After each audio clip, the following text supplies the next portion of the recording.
What's going on, everybody? This is Jordan with Conquer Trading and Investing, and we're getting ready here to look at some technical levels on the S&P 500. Want to wish everyone today a happy Memorial Day. I want to thank everyone who served, everyone whose family has gone ahead and served and gone ahead and made that sacrifice for the freedom that I enjoy, for the freedom that my children enjoy. Thank you. Thank you. Thank you.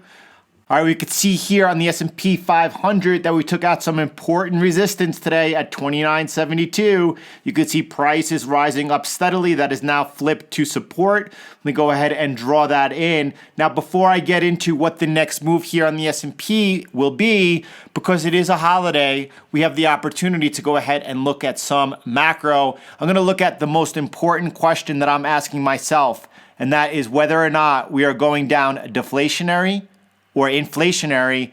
This is a topic that I love. I want to share this really interesting thread with you as we continue the conversation, and we will be for the months to come. We're going to be looking for whether, if not, the impact of the Fed's expansion of the balance sheet will have any inflationary effects on the US dollar. We're watching the DXY closely. If you haven't joined us for the live sessions every Monday through Friday at 9 o'clock a.m. Eastern time, we do take a look at the markets. We're always watching the DXY because no matter what our bias is, at the end of the day, we're not going to fight the tape. What's happening on the charts is what we're going to be trading. I want you to go ahead and look at this. This is saying that as the Fed is increasing the money supply, why the US GDP is contracting, velocity of money is slowing down very fast. Without money of velocity, there is no inflation possible. All right, and here you can see in the red, this is US core CPI, the measure inflation, and here in blue is the US velocity of money year over year percentage, which has a lead of 20 months, and you could see that is down. Now, you could look over here and it says since 2000, find on the chart over here, 2000 over here where we're peaking. The Fed printing money has made money velocity decrease. Here's 2008. Here's 2008 when the Fed went ahead and started QE, expanding the balance sheet. And look, since we've reached new lows every year since 2011.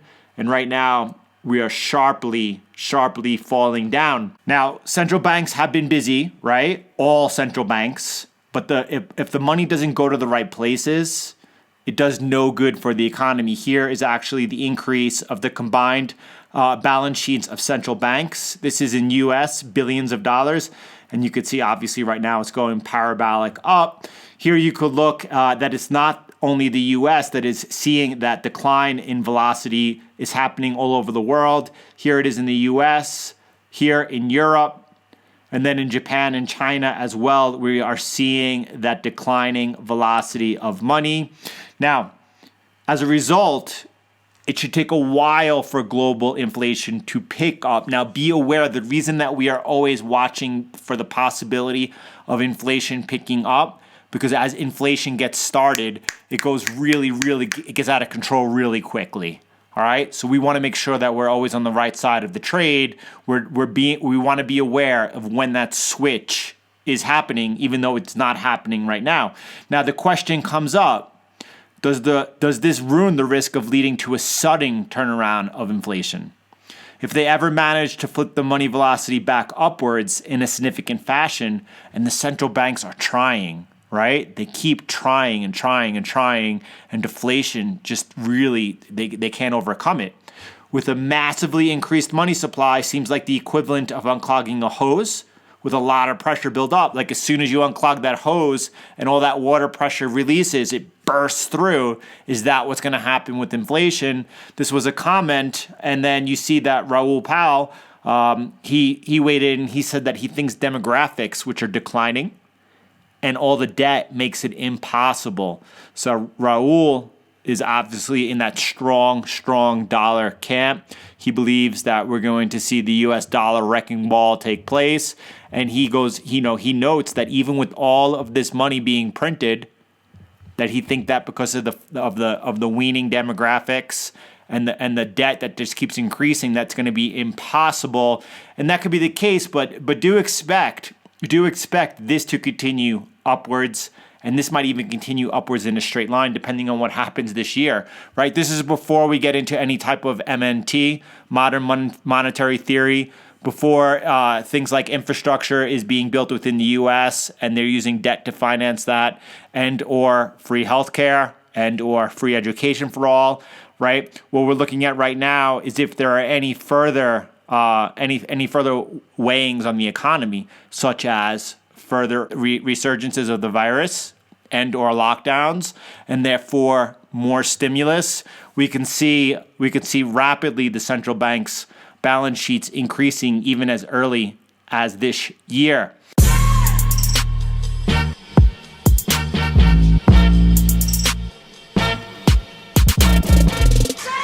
Now, let's go back and take a look at the charts over here, because we've seen that we had an important break of this level that we were talking about over the weekend on Saturday of 29.72. That resistance is now looking like it's going to be support.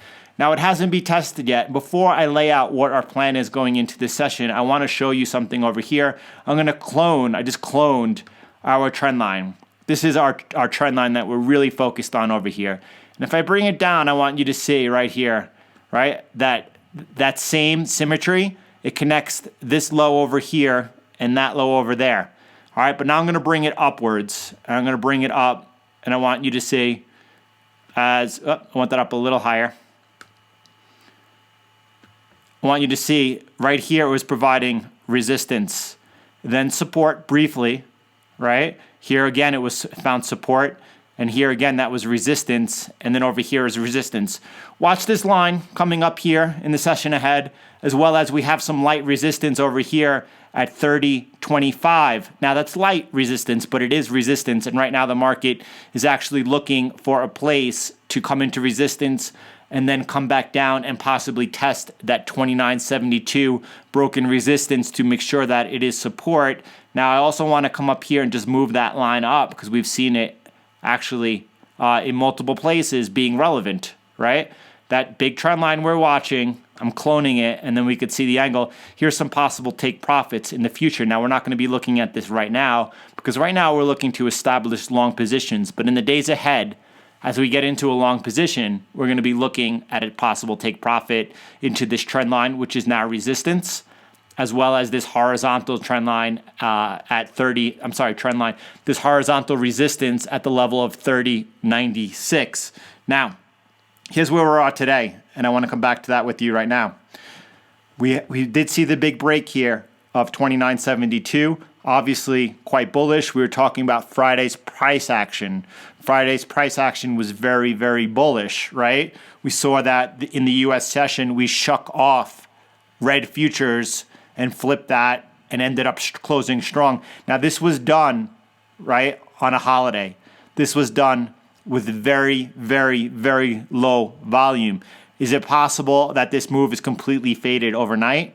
100%, right? Is it possible that we come back down and test this broken resistance and able to firm that up as support, and then for us to possibly come in here and get some type of entry? Yep. That's possible. That's what I'm looking for. And it doesn't mean that we even come all the way down to test this. It doesn't mean that we come down. We might come down, and I want you to see where my mouse is right now, right? This area was resistance. This is when we had that fake breakout. And then again, this area again was resistance on that fake breakout. And then one more time, it happened 3 times. That right now, that area, it's 29.79, 29.80. Right? Let's call it 29.80, the round number. That is the area also of very local support. It's quite possible that's where we come down to. If we come down into that area and then resume up, that's also an area to lean into and look for a resumption of the trend. Now, because of the holiday, I will not look to take a trade on where you're looking at the ES, here, a CFD of the S&P 500, or if you're looking at the SPY, until tomorrow during the New York session. So the first thing we're going to do is look at in the morning as we jump on for our live stream a half hour before the U.S. equity markets open at 9 o'clock a.m. We're going to take a look at the overnight price action, and we're going to see what type of clues, what type of edge that gives us going into the next session. The first thing we'll do is we'll look at this together, and we'll see if there's any opportunity for us to get into a trade tomorrow morning. Hope you all have a wonderful, wonderful night. I look forward to seeing you tomorrow. Have a great day, everyone.